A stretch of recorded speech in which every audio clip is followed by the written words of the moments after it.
ప్రధానంగా ఈ కేసుకు సంబంధించినటువంటి అంశంలో మనం క్లియర్గా పరిశీలిస్తే పోలీసుల పాత్ర అనేది అత్యంత కీలకమైనటువంటి అంశంగా మారినటువంటి పరిస్థితులు ఉన్నాయి.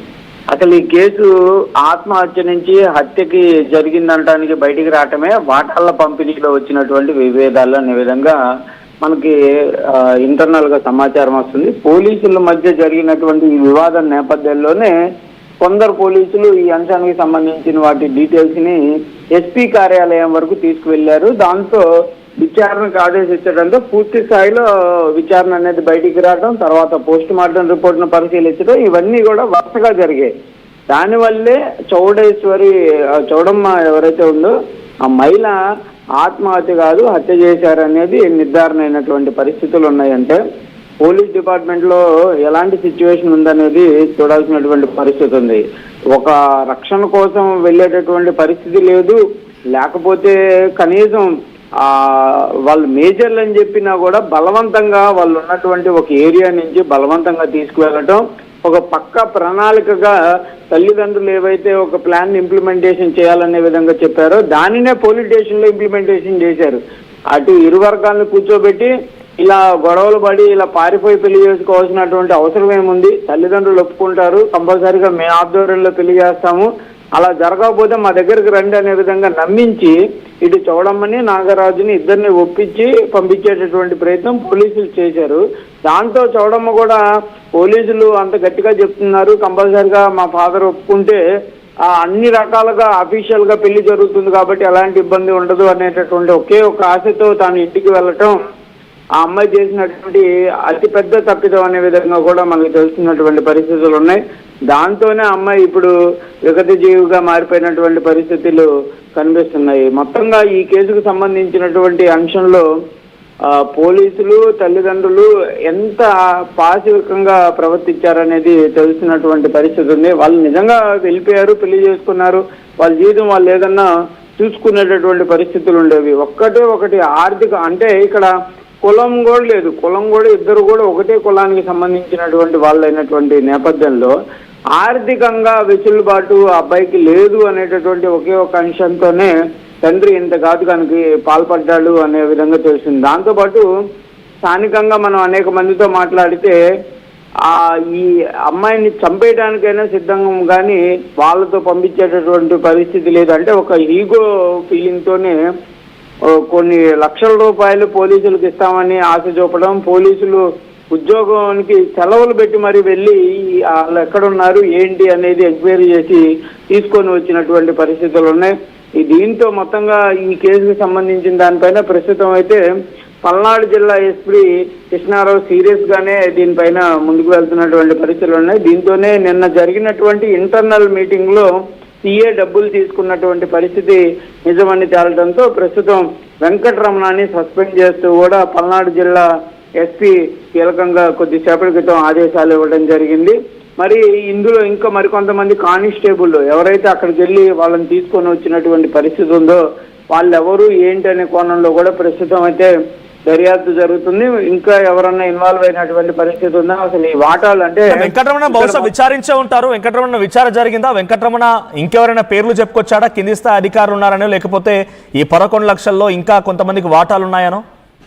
ఎస్, వెంకటరమణకి సంబంధించినటువంటి ఇంటర్నల్ ఒక విచారణ జరగడం జరిగింది. దాంట్లో క్లియర్ గా ఒప్పుకున్నారు. మొత్తం 11 లక్షల రూపాయలు డీల్ జరిగితే వెంకటరమణకు అందింది 4 లక్షల రూపాయలు.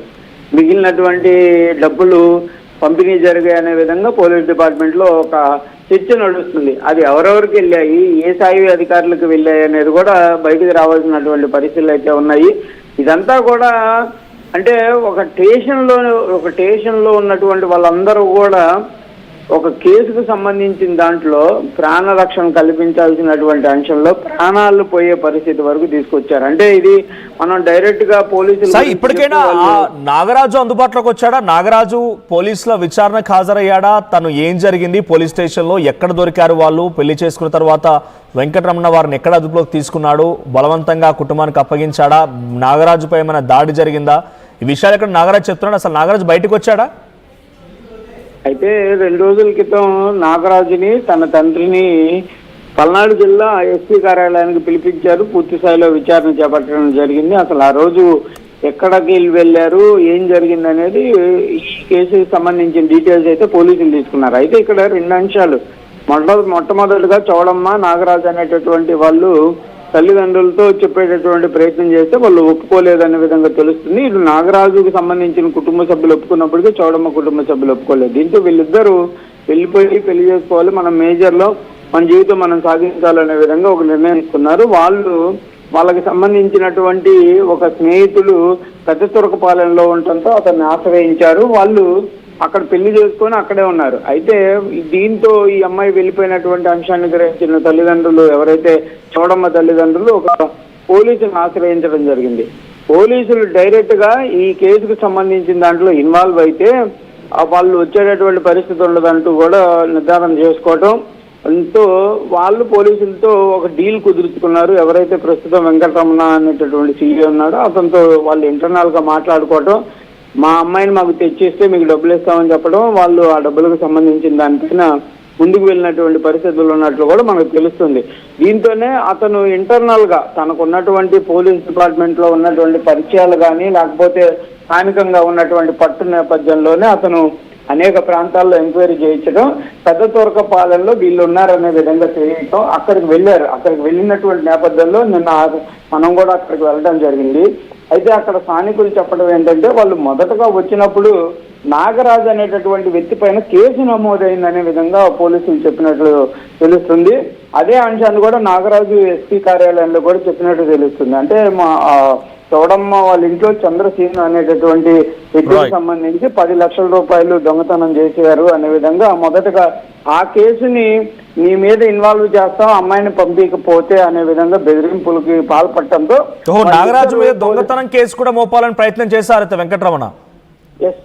అది ఆ కేసుకు సంబంధించిన దానిపైన అట్లా బెదిరింపులు పాల్పడటంతోనే చౌడమ్మ భయభ్రాంతులకు గురయ్యి ఇలా కేసుల్లో వెళ్తే మళ్ళీ ఇబ్బంది అవుతుంది, ఇంటికి వెళ్ళి మాట్లాడేటటువంటి ప్రయత్నం చేద్దాం అనే విధంగా జరగటం, తర్వాత పోలీసులే వాళ్ళిద్దరిని తీసుకొని వచ్చి మాచర్ల పోలీస్ స్టేషన్ లో ఇరు వర్గాలని పిలిపించారు. ఇరు వర్గాలని పిలిపించినటువంటి నేపథ్యంలో ఇరు వర్గాలని సంధి చేశామనే విధంగా పోలీసులు చెప్తున్నారు. కానీ అక్కడ చేసింది ఏంటంటే మొత్తం ఒక డీల్ ప్రకారం జరిగినటువంటి పరిస్థితి ఉంది. దాంతో అది మొత్తం జరిగి కూడా 15 రోజుల తర్వాత బయటకు వచ్చిందంటే లోపల జరిగినటువంటి పరిస్థితులు ఎట్లా ఉన్నాయి ఏంటి అనేది ప్లాన్ గా ఎంత జరిగింది అంటే ఈ 15 రోజుల్లో నాగరాజు వాళ్ళ తల్లిదండ్రులు కూడా బయటికి రాలేనటువంటి పరిస్థితిని క్రియేట్ చేశారనే విధంగా కూడా వాళ్ళ కుటుంబ సభ్యులు చెప్తున్నారు. ఇప్పటికీ వాళ్ళు స్టిల్ మమ్మల్ని కూడా బతకనివ్వరు, వాళ్ళు కంపల్సరిగా మమ్మల్ని కూడా ఏదో ఒక రోజు ఏదో ఒకటి చేస్తారనేటటువంటి భయభ్రాంతుల్లో వాళ్ళు ఉన్నారు. నాగరాజు ప్రస్తుతం వేరే ఊరు వెళ్ళిపోయి అక్కడ ఉంటున్నాడు అనే విధంగా కూడా నాగరాజు కుటుంబ సభ్యులతో నిన్న మాట్లాడితే వాళ్ళు చెప్పారు. కాకపోతే వాళ్ళు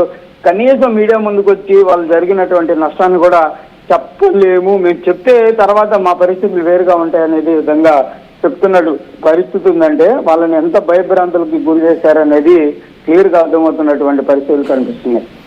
right, thank you Sai. So మొత్తంగా చౌడేశ్వరి కేసులో సిఐ వెంకటరమణ పైన సస్పెన్షన్ వేటు పడింది.